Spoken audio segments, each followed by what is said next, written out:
My name is Isabella, and I'm 27 years old. I work in a creative role at a software company in Florida.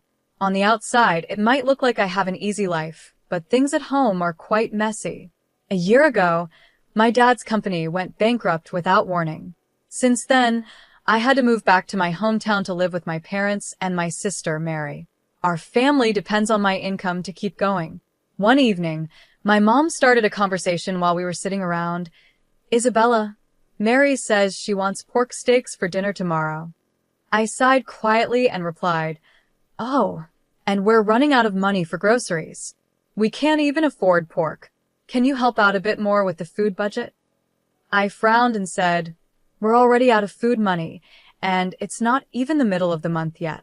That's when Mary chimed in, "Big sis, you're not giving enough money for food." I was shocked. "What do you mean? I'm already giving $10,000. That should be more than enough." Mary snorted. "Big sis, prices are higher now. $10,000 isn't enough for a family of four anymore."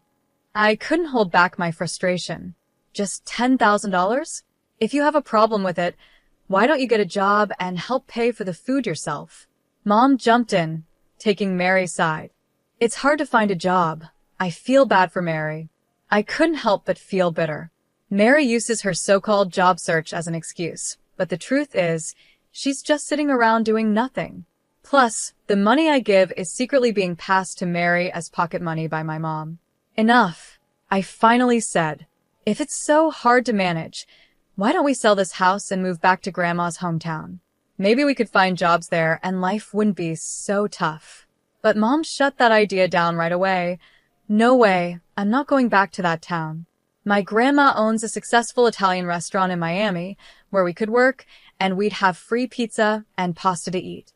Life would definitely be easier. But Grandma is really strict, especially when it comes to making pizza. My mom hates this and doesn't want to deal with the hard work of making pizza. My dad always says, 'Why are we so quick to ask Grandma for help when we're supposed to be supporting ourselves?' That's just being spoiled." I wanted to scream inside. How can they say I'm spoiled when I'm the one paying for everything and my sister doesn't even want to work? Mary should get a part-time job, too. She's 25 and lots of people work part-time while looking for a full-time job. I suggested this, but my mom was quick to argue. "No. Mary helps around the house, so she doesn't have time for a part-time job." What? That made no sense to me. "What are you talking about?" "I've never seen Mary do any housework." My dad jumped in. "Mary carries the dishes to the sink after meals, and she does her own laundry. Sometimes, she even gives me shoulder massages." I could feel myself getting angry. The housework my dad mentioned is stuff even a little kid could do. Meanwhile, I wake up early every morning to make breakfast for the whole family and pack my dad's lunch. On top of that, I'm the one managing the household finances and taking care of the taxes. But still, my parents always favor Mary. They've treated her better than me since we were kids. People say I'm pretty too, but Mary has always been considered more graceful and charming. That's why our parents have always treated her specially. You'd think I'd just leave this situation, but it's complicated and I can't move out easily. So I live with this stress every day. One day, time passed, and I didn't realize my sister had left the house. I thought she had just gone out like usual. But then the next day and the day after that, she was nowhere to be found. I started to get suspicious. Then, as I came home and was heading to my room, I overheard my parents talking in the living room. What I heard shocked me. "I can't wait for the souvenirs from Louisiana. Mary is really lucky right now, relaxing on the beautiful beaches and eating at fancy restaurants," my mom said. "I want to go to Louisiana too. Maybe we should all go together next time," my dad added. I couldn't stay quiet anymore. "Wait, what are you talking about? Are you saying Mary is in Louisiana right now?" I asked, confused. My parents looked at me, surprised. "Yes, that's right," they said. I couldn't believe it. "But how?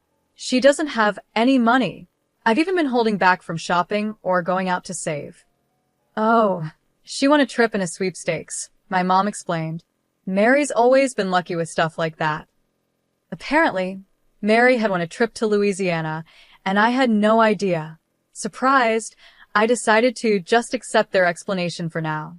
But the next day, while I was at work, I got a call from a credit card company that I wasn't expecting. I don't usually use my credit card much, so when the company called to inform me of high charges over the past 4 days, I was shocked. I couldn't remember making any big purchases. Feeling nervous, I asked how much had been spent, and the customer support agent told me it was $20,000 over 4 days. Right away, I knew who was behind it. It had to be my sister, Mary, enjoying her trip to Louisiana. She may have won the hotel stay and plane tickets, but she still needed money for souvenirs and other things. Determined to find out the truth, I called her. "What's going on? Explain yourself," I said. "Oh, I'm surprised you called, sis. I thought you were waiting for your souvenirs," Mary joked. "Stop messing around. You've been using my credit card without asking, haven't you?" She didn't even seem to care. "Did you notice?" "It was an accident," she said casually, and my anger grew. I regretted not realizing sooner that someone had gone through my stuff. What were you thinking? Using someone's credit card without permission is a crime. It might be a problem if it was someone else's, but we're family, Isabella. You should really study up on these things, she replied. How could you spend $20,000 in just 4 days? That's a crazy amount of money. Well, besides the free flight and hotel, I had to pay for all the other activities, shopping, and meals. I went to fancy restaurants, bought some branded stuff, and took taxis. Before I knew it, I spent over $20,000. Spending that much money is just not okay, Mary. What were you thinking? Why are you so mad? I used the card because it was going to expire soon. That's all, sis. I'll leave the bill to you, she said cheerfully, then hung up the phone. I was left speechless. The whole thing was so sudden. After that, Mary kept trying to contact me, but I ignored her. Eventually, she left a message on my voicemail saying, I guess I really messed up this time. I'm so foolish. I couldn't help but laugh at how casual she was about it. Later that evening, when I got home, my parents rushed to greet me. Welcome back, they said. How can you act so calm? Mary's in a tough spot, my mom added. Why did you stop the card? She's in trouble. So what? She used my card without permission, so of course I stopped it, I replied. As soon as the credit card company called, and I noticed the charges I didn't recognize, I canceled the card right away. Apparently, Mary tried to use the card after it was blocked and panicked when it didn't work. She then took out her frustration on me, but since I kept ignoring her, she finally turned to our parents for help. Your sister's in trouble in another country, and you're not going to do anything? Are you still saying that? Just because we're family doesn't mean it's okay to use someone's card to blow $20,000. I don't think you should be so heartless, my mom said. How can you be so cold? It's because of your attitude that you never get to go on trips. Mary planned to buy us souvenirs with the card, so what's the big deal? I couldn't believe what I was hearing. You two are unbelievable. How can you think that way? Are you sleep-talking during the day? You should be thinking clearly. She's out there enjoying herself and thinking of us, and you still want me to be thoughtful. Thoughtful? Can you still say that after hearing this? I pulled out my phone and played the voicemail my sister had left me. Mary's voice came through loud and clear. Make the card usable, you miser. Our parents' cards are maxed out and I can't use them. You're being so cheap, not even giving me pocket money for this trip. How useless can they be? After hearing Mary's angry message, my parents went silent. Their anger quickly faded, and they rushed to their room to check their credit cards. A few minutes later, I heard them screaming in panic. When I went to check on them, their faces were red with anger. I can't believe Mary used my card without asking after everything we've done for her, my dad said, furious.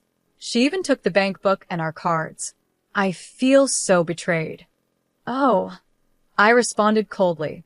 Wasn't it supposed to be a kind act from Mary to buy you souvenirs? You said she was thinking of us and trying to have fun for our sake, right? Yeah, that's what we thought, but our money is still safe, right? My mom muttered, unsure. When I saw how quickly their attitudes changed once they realized their money was still safe, I couldn't hide my disappointment. Well then, why don't you just raise the card limit and pay off the balance so she can use it again? Let the kind Mary who is trying to buy you souvenirs have it. That's not possible, my mom said. We don't have any savings left. What are we going to do? Mary stuck out there with no money for food or anything. After the chaos, my dad suddenly turned to me. Isabella, please. We'll start fresh. We promise to work together to support this family. Please help Mary. What are you talking about? Does that include me now? I asked sarcastically. Moved by my dad's words, my mom knelt down in front of me. I was shocked for a moment, but then I couldn't help but laugh bitterly. It's a little late for apologies now, I said. But my mom continued, pleading with me earnestly. I swear I will change. I will do my best to support everyone from now on.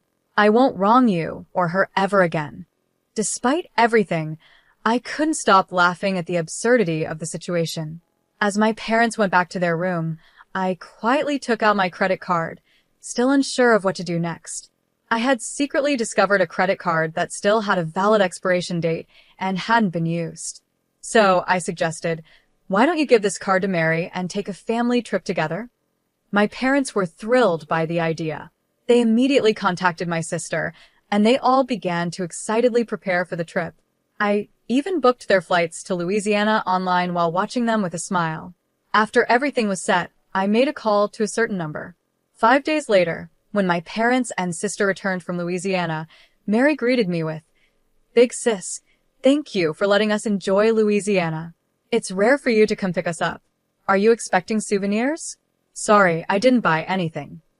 It was clear they had a great time and had already forgotten to be thankful for my help. Seeing this, I knew it was time to put my plan into action. I could barely contain my excitement. Looks like you had a lot of fun. Was that the last big moment of your life? What do you mean by last? Mary asked, confused. Well, I've decided to sell the house, I said casually. I've already sent our belongings to the new place, and someone's coming to pick us up. My parents and sister were completely shocked. They noticed the for sale sign at the entrance of her home. What is this? Did you really sell the house? What's going on? They demanded.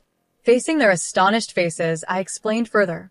Actually, a real estate agent I know from university was interested in this land for a while and had been asking to buy the house and land together. I always said no because I thought keeping the house made sense. But I recently changed my mind. I realized that selling this house and living on my own again would give me financial and mental freedom. My parents protested. You can't sell the house on your own. It's illegal. This house belongs to Dad, not you. Staying calm, I replied, Oh, you seem pretty upset about it. But what if I told you the house and land are actually in my name? What? They exclaimed in disbelief. Dad, do you remember when you couldn't pay the taxes and came to me for help? I agreed to pay on the condition that we change the house's ownership to my name. You signed the papers back then, remember? Dad's face fell as the memory came rushing back. Ah, that's right. I continued explaining. I didn't leave this house because it was already in my name. I was waiting for the right time to get you all out so I could sell it. It was tough to find an opportunity since you were always home. But when I sent you to Louisiana, I finally had my chance. With everyone out of the house, I could go ahead and sell it. Everyone was in shock. What? They gasped. As I mentioned earlier, I continued calmly. Your luggage has already been sent to the new place, so don't worry. The pickup will arrive soon. Pickup? What do you mean? My mom asked, still confused. Grandma is waiting for everyone. She's excited to see you, I said with a smile. Wait, Grandma? You mean Mom? My dad asked, his voice shaky. Yep, I talked to her, and she agreed to take everyone in. She's eager to knock some sense into you. She even told me to send your luggage. So, get ready for daily pizza making and cleaning at Grandma's restaurant. My parents and Mary were stunned. We can't go to Grandma's. We don't want to. Mary cried out. Oh, I see. Well, you can do whatever you like, but without a house or jobs, how do you plan to live? And don't forget about the credit card bill. How are you going to pay it off? What are you talking about? My mom asked nervously. The card is in your name. You thought it was in my name? You should be more careful. The card is actually in someone else's name, I said. No way. My mom's face went pale as she took out the card and checked the name. Her eyes widened. Wait, this card is in Mary's name? Exactly. The credit card I gave you was one I found in Mary's room. It was the first card she got when she started working, but she quit that job soon after. It seems she never used it. What? I've spent too much. What should I do now? My mom panicked. Well, since Mary's name is on the card, she has no choice but to pay it off. And you'll all need to work hard at Grandma's to cover your stay, without causing any trouble. Mary resisted until the very end, but our parents, seeing no other option, stayed silent and waited for Grandma's arrival. When she came, they all headed to her house and restaurant in Miami. Under Grandma's strict supervision, and with the help of her veteran employees, they learned to work hard, even shedding tears along the way. The $230,000 that had been charged to my card was eventually paid back to me by Mary, under Grandma's watchful eye. Although I had planned to settle everything by selling the house, Grandma managed to recover the living expenses I had previously covered and even took a portion of my parents' salaries to pay me back. Later, I moved into an apartment closer to my job and was able to live alone again. My new life was going smoothly, and I started enjoying peaceful days. One evening, as I stood on my balcony, looking down at the city as the sun set, I felt a sense of relief from the pressure I had carried for so long. There was also a small feeling of loneliness. Just then, my phone rang, and I hesitated when I saw Grandma's name on the screen. Hello, Grandma. I answered, and she asked how I was doing. Yes, I'm fine, I replied. That's good, she said. Actually, I wanted to talk about Mary and your parents. They're starting to change, especially Mary. She's now helping a lot with the work. Your parents are also beginning to reflect on things. Grandma continued, Isabella, I know it's been hard for you. I think I understand how you feel. Family can sometimes feel like a burden, but it's also something we should support. I hope you'll be able to forgive them someday. I listened to Grandma's words. I could hear the hesitation and worry in her voice, but there was also a strong sense of determination. There's no rush, she said gently. Take your time and think it over when you're ready. I nodded, even though she couldn't see me. I understand, Grandma. I'll take my time and think about everything, I replied, and then I quietly hung up the phone. As I gazed out at the city, the sun dipped below the horizon, and the darkness of night slowly covered the skyline. A mix of emotions churned inside me. I still felt anger and sadness, but there was also a tiny spark of hope for the future. When I returned to my room, my eyes were drawn to an old family photo. In it, a young Mary and I smiled alongside our parents. Seeing those happy faces, I couldn't help but remember the joyful days we had shared in the past. I thought if only we could go back to those times. But reality quickly brought me back.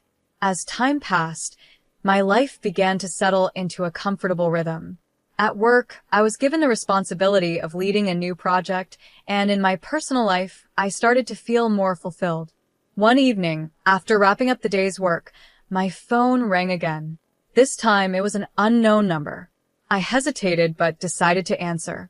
Hello, this is Isabella. It's me, Mary. Came a voice that was different from her usual confident and arrogant tone. It was softer, more unsure. Surprised, I asked, Mary, what's going on? Did something happen? Sorry for calling out of the blue, actually, she started to say. I want to meet you in person. I want to talk to you, Mary said softly. Her voice had a humility and growth that I never expected from her. Why do you want to meet? I asked quietly, waiting for her answer. Mary's voice, though shaky, was calm and sincere, showing how much she had changed. Big sis, I want to apologize from the bottom of my heart. I felt that a phone call wouldn't fully express how I feel. That's why I want to see you in person, to truly and sincerely say I'm sorry. I could hear how genuine she was. Without interrupting, I listened quietly. If it's too hard for you to meet me, that's okay. I just want to respect how you feel, Mary continued. After a moment of silence, I finally responded.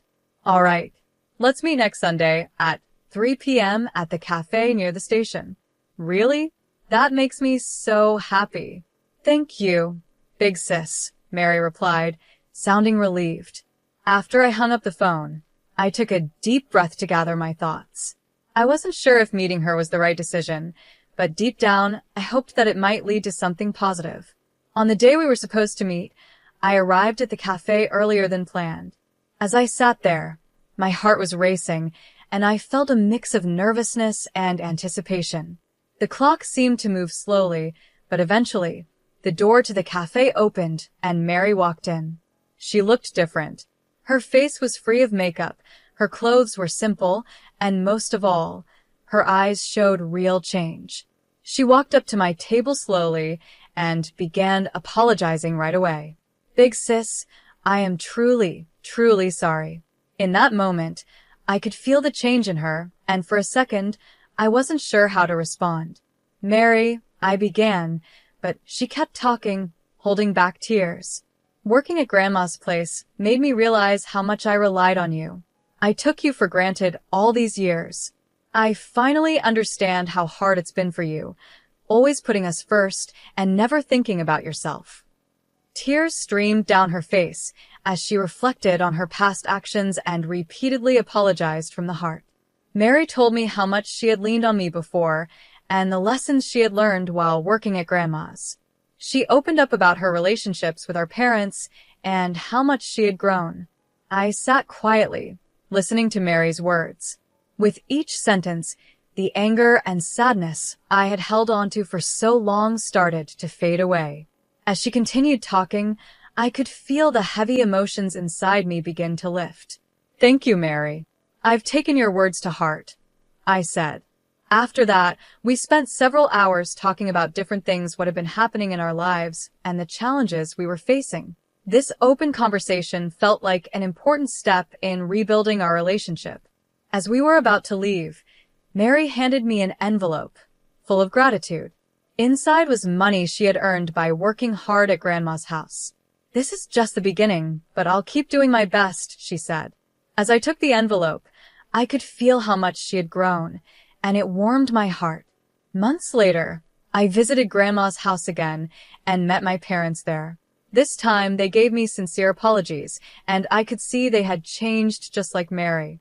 That evening, we all sat down for a family meal, something we hadn't done in a long time. I felt the warmth of being with family again. I knew I couldn't forgive everything right away, but seeing my family's efforts to change gave me hope for the future. Before I left, Grandma shared some wise words with me. Isabella, you've grown strong, but as important as that strength is, don't forget the kindness you still carry. That's the most important thing. When Grandma hugged me, I couldn't hold back my emotions and started to cry. I felt like this was the beginning of a new chapter with my family, and the weight on my heart started to lift.